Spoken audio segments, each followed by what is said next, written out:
Michael Kimmel says, privilege is blind to those who have it. All of us have advantages, privileges in one way or another.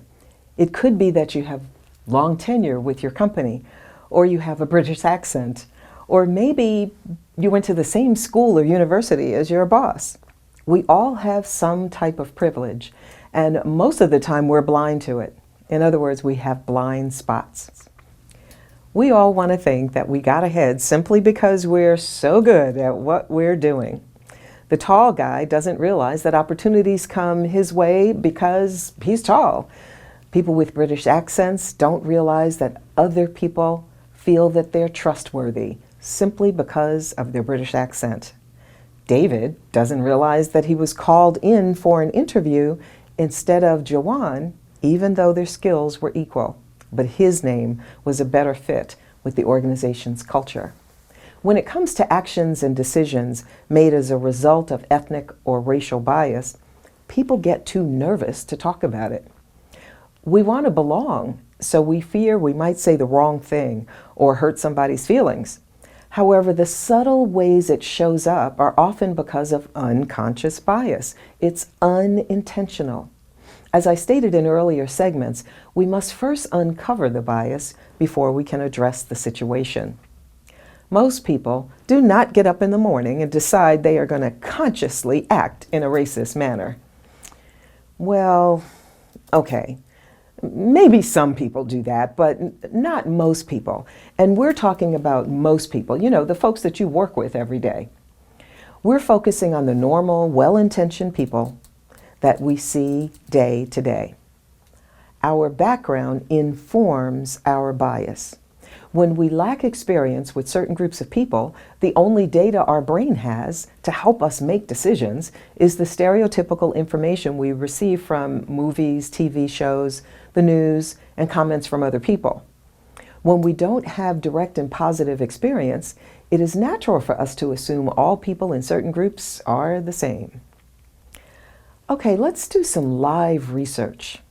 After I give you the following instructions, pause this session and go to your browser on your computer or other device. Go to Images and search Black men and look at the photos that come up. You'll see most are sexualized or unsettling. Only some are ordinary businessmen. Now search white men. See the difference? Many more businessmen and guys who could be the boy next door. Hi, you're back. The browsers operate from algorithms, but those algorithms reflect the biases of the programmers. Let's take a look at the results from one research study that demonstrates how this bias may play out in the workplace. 60 law partners agreed to participate in the study to review a memo. There were 23 women, 37 men, 21 were ethnic minorities. They represented 22 law firms, so this was a diverse group.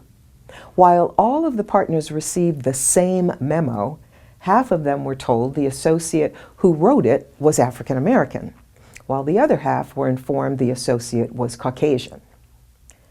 The researchers deliberately inserted 22 different errors, 7 of which were minor spelling or grammar errors, 6 of which were substantial technical writing errors, 5 of which were errors in fact, and 4 were errors in the analysis of the facts in the discussion and conclusion section. By far, the participants were harder on the black associate than they were on the white associate. Now remember, both groups were actually evaluating the exact same document. So what does this demonstrate? Due to the ways we've been impacted, often by outside sources, we tend to think African American males produce inferior work product. They are not as proficient as their Caucasian counterparts. What actions can we take to counter this bias? Surround ourselves with people different from us. Think about who you invite to your home for a dinner party. Is everyone of the same ethnicity? For most people, the answer is yes. Try inviting a mix of people different next time. The more direct experiences we have with people of ethnicities different than our own, the less often we will depend on stereotypical information, because we'll be generating our own experiences, and that helps us see others as individuals instead of stereotypical groups. Let's check what you remember.